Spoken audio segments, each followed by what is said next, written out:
শিক্ষয়িত্ৰীৰ photo viral বৈতামাৰীত বিদ্যালয়ৰ সপ্তম শ্ৰেণীৰ হোৱাটছএপ গ্ৰুপত ভাইৰেল ফটো স্বয়ং শিক্ষয়িত্ৰীগৰাকীয়ে ভাইৰেল কৰিলে ফটো বঙাইগাঁও জিলাৰ বৈতামাৰীৰ শংকৰদেৱ শিশু বিদ্যা নিকেতনৰ শিক্ষয়িত্ৰী এগৰাকীয়ে নিজৰ অশ্লীল ফটো সপ্তম শ্ৰেণীৰ হোৱাটছএপ গ্ৰুপত এপ্ৰিল মাহৰ ১ম তাৰিখত প্ৰেৰণ কৰিছিল প্ৰেৰণ কৰি কিছু সময় পিছতে ডিলিট কৰিছিল ফটোখন কিন্তু পৰৱৰ্তী সময়ত বিদ্যালয়খনৰ অভিভাৱকসকলৰ মাজত ভাইৰেল হৈ পৰে ফটোখন আচ্ছা মই স্কুলৰ বিষয়ে বেলেগ ক'বলগীয়া নাই ক'বলগীয়া এইটো এখন শিক্ষা অনুষ্ঠান হয় শংকৰদেৱ শিশু বিদ্যা নিকেতন বৈতামাৰী আজি ইমান দিনৰ পৰা চলি আছে তো ইমান দিনৰ পৰা চলি থাকাতে ইয়াতে বহুত ভাল ৰিজাল্ট হৈ আছে যিখিনি কৰি আছে গাৰ্জেনৰ জোৰত বা শিক্ষকৰ বেলেগ শিক্ষাগুৰুসকলৰ জোৰত হৈ আছে কিন্তু যোৱা আজি কিছুদিনৰ পৰা এখন ইয়াতে অশ্লীল ফটো ভাইৰেল হৈছে এজন আমাৰ আচাৰ্যাৰ তো সেইখন সামাজিক মাধ্যমত ভাইৰেল হৈছে আৰু যিটো ক্লাছ 7ৰ গ্ৰুপত ভাইৰেল হোৱাতে আমাৰ সকলো ছাত্ৰ ছাত্ৰী তথা অভিভাৱকৰ হাতত আহি পৰিছে লগতে এতিয়া আহি স্থানীয় ৰাইজৰ হাততো পৰিছে যিখন ফটো আচলতে গ্ৰহণযোগ্য ফটো নহয় যিখন ফটোৱে ছাত্ৰ ছাত্ৰীৰ মানে যিটো দৈহিক নৈতিক বিকাশত অসুবিধাৰ সৃষ্টি কৰিব তো নৈতিক বিকাশত এনেকুৱা যদি এজন শিক্ষয়িত্ৰীৰ বা এজন শিক্ষকৰ এনেকুৱা ফটো যিখন ফটোৰ ওপৰত আকৌ প্ৰধান আচাৰ্যই কমেণ্ট কৰিছে যিটো উচিত নহয় আৰু যিটো কমেণ্ট কৰা উচিত নহয় আৰু যিটো আমিও কেতিয়াও নিবিচাৰোঁ এজন প্ৰধান আচাৰ্য হিচাপে তেওঁ যিটো মানে গাইডেন্স ল'ব লাগিছিলে বা শিক্ষয়িত্ৰীৰ বিষয়ে বা তেওঁ লোৱা নাই কি কাৰণত লোৱা নাই সেইটো তেওঁৰ ব্যক্তিগত কথা সেইটো আমি ভাল পোৱা নাই যিহেতু আমি গাৰ্জেন আমাৰ ল'ৰা ছোৱালী ইয়াতে পঢ়ে আমাৰ ল'ৰা ছোৱালীৰ ভৱিষ্যতৰ কথা আছে তো আমি সেইকাৰণে সকলো অভিভাৱকে আজি একগোট হৈছোঁ আৰু উক্ত বিষয়ৰ ওপৰত এটা বিহিত ব্যৱস্থা ল'বলৈ কমিটিক আহ্বান জনোৱাৰ লগতে শিশু শিক্ষা কমিটিকো আমি মানে আমাৰ পৰিচালনা সমিতিৰ যোগেদি জনাবলৈ দিছোঁ আৰু উক্ত আচাৰ্যগৰাকীক আৰু প্ৰধান আচাৰ্যগৰাকীক আমি তৎকালীনভাৱে আজিৰ পৰাই বহিষ্কৃত কৰাৰ বাবে সমূহ আমি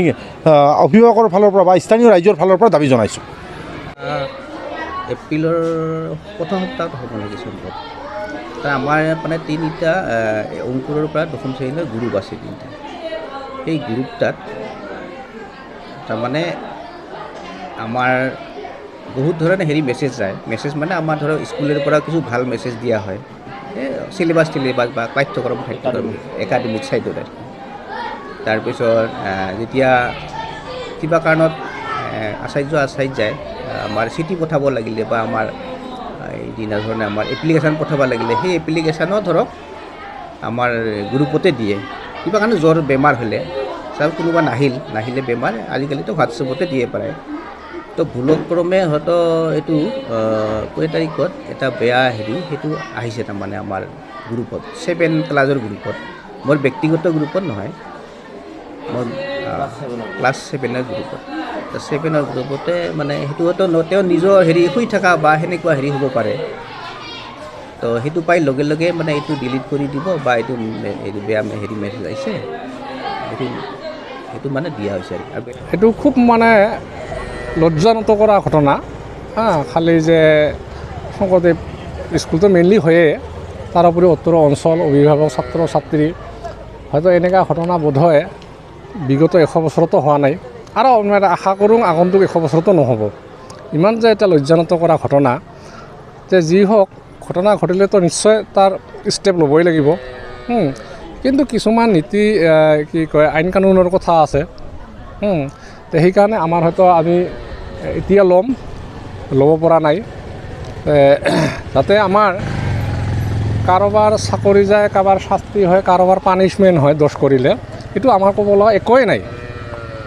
আমি অনুষ্ঠানখন বচাব লাগিব আমি শিক্ষাৰ পৰিৱেশটো ঘূৰাই আনিব লাগিব আমি অহাকালি বা কাইলৈ পৰহিৰ পৰাও যাতে পাঠদানত কোনো ব্যাঘাত নজন্মে মানুহৰ যাতে আগৰ দৰেই আস্থা থাকে এইবিলাক আমি সকলো ব্যৱস্থা আমি গ্ৰহণ কৰিম ইতিমধ্যে আমি এটা অনানুষ্ঠানিক বৈঠক অলৰেডি আমাৰ হৈ গ'ল